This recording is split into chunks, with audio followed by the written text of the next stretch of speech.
Hi అండి, అందరికీ నమస్తే. నేను మీ సుహాసిని. వెల్కమ్ టు సనాతన పూజ సుహానంద్ ఫ్యామిలీ అండి. అందరూ ఎలా ఉన్నారు? నేను బాగున్నానండి. కార్తీక మాసం అనగానే మనకి శివుడే గుర్తొస్తాడండి. శివునికే కాదు, సకల దేవతలకు ప్రీతికరమైన మాసం కార్తీక మాసం అండి. నేను కార్తీక మాసంలో ఈ పూజ చేసుకున్నప్పుడు ఈ వీడియో షూట్ చేశానండి. ఈ చిన్ని కృష్ణుని విగ్రహం అయితే ఇస్కాన్ టెంపుల్లో తీసుకున్నానండి. తిరుపతిలో ఇస్కాన్ టెంపుల్ ఉంది, అక్కడ తీసుకున్నాను. దగ్గర దగ్గర 12 ఇయర్స్ అయిపోతుందండి తీసుకొని. చాలా ముద్దుగా ఉంటుందండి విగ్రహము. నిజంగా కృష్ణుడు అక్కడ కూర్చున్నట్టు ఉంటుందండి. నాకు చాలా ఇష్టం ఆ చిన్ని కృష్ణుడి విగ్రహం అంటే. ఇంకా పక్కనుండే లక్ష్మీ అమ్మవారు అయితే మా ఊర్లోనే తీసుకున్నానండి. వీళ్ళు మట్టి ప్రతిమలు తయారు చేస్తూ ఉంటారు కదండి, వాళ్ళ దగ్గర తీసుకున్నాను. ఫస్ట్ అయితే నాకు ఒక విగ్రహం నచ్చింది, మా వారికి ఇంకొకటి నచ్చిందండి. కానీ రెండు అయితే తీసుకున్నాము. ఇది నాకు నచ్చిన విగ్రహం అండి. వాళ్ళు కాస్ట్ అయితే 800, 900 అలా చెప్తారండి. మనము అడగాలి, మనం అడిగి తగ్గించి తీసుకోవాలి. ఫైనల్ కాస్ట్ అయితే మాకు 300 పడిందండి లక్ష్మీ అమ్మవారి విగ్రహము. పక్కన ఉండే కృష్ణుడి విగ్రహం అయితే చాలా ఇయర్స్ బ్యాక్ కొన్నాం కదా, దాని కాస్ట్ 250 ఏమో పడిందండి అప్పుడు. ఇంకా కింద ఉండే లక్ష్మీ అమ్మవారి అచ్చండి.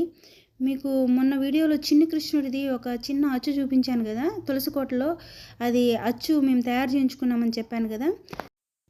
దాంతోపాటు తీసుకునింది కింద ఉండే చిన్న లక్ష్మీ అమ్మవారి అచ్చండి. యాక్చువల్గా అయితే అది సిల్వర్ కలర్లో ఉంటుంది. నేను నా దగ్గర ఉండే నెయిల్ పాలిష్ తీసుకుని దాంతో పెయింట్ చేశానండి.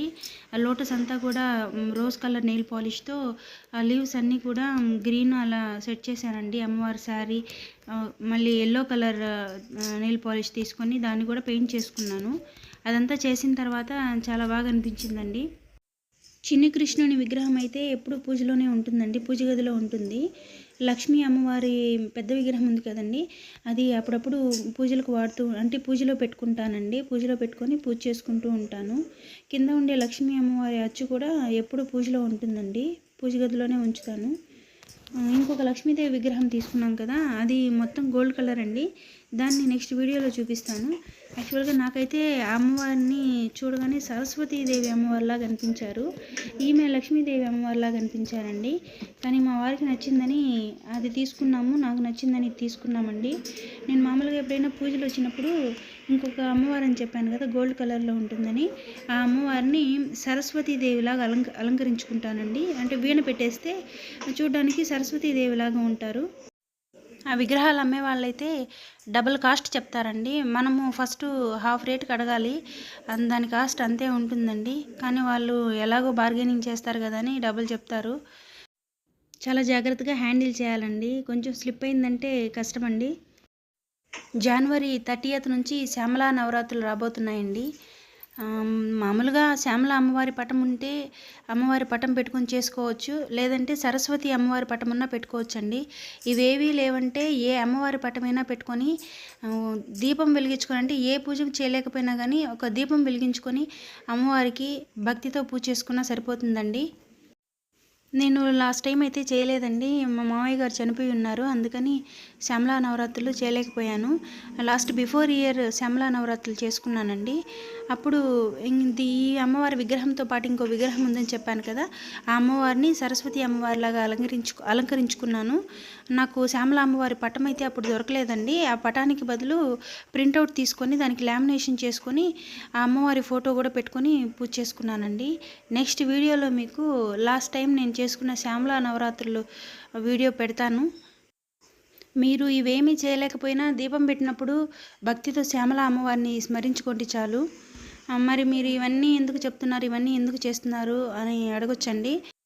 ఒక్కొక్కరి భక్తి ఒక్కొక్కలాగా ఉంటుందండి. కొంతమంది మనసులోనే స్మరించుకుంటారు, కొంతమంది అమ్మవారిని బాగా అలంకరించుకొని పూజించుకుంటారు. అది వారి వారి ఇష్టం అండి. నాకు చిన్నప్పటి నుండి పూజ గదిని బాగా అలంకరించడం అలవాటండి.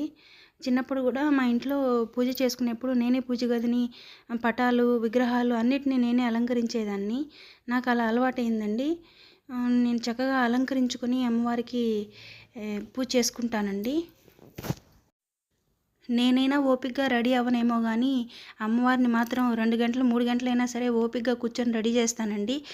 నా కళ్ళకి అమ్మవారు అందంగా కనిపించేలాగా ఓపికగా రెడీ చేసుకుంటానండి. శ్యామలా నవరాత్రుల్లో మీకు వీలైతే ప్రతిరోజు నైవేద్యంగా కొంచెం పెరుగు పెట్టండి. పెరుగుతో పాటుగా కొంచెం తేనె తీసుకొని తమలపాకు పైన తేనె వేసి పెట్టండి. ఇంకా చాలా రోజులు ఉన్నాయి కదండి. నెక్స్ట్ వీడియోలో మీకు ఏమేమి రెడీ చేసుకోవాలో చెప్తానండి. వీడియో నచ్చితే ప్లీజ్ లైక్ చేయండి, షేర్ చేయండి, సబ్స్క్రైబ్ చేసుకోండి. Thank you.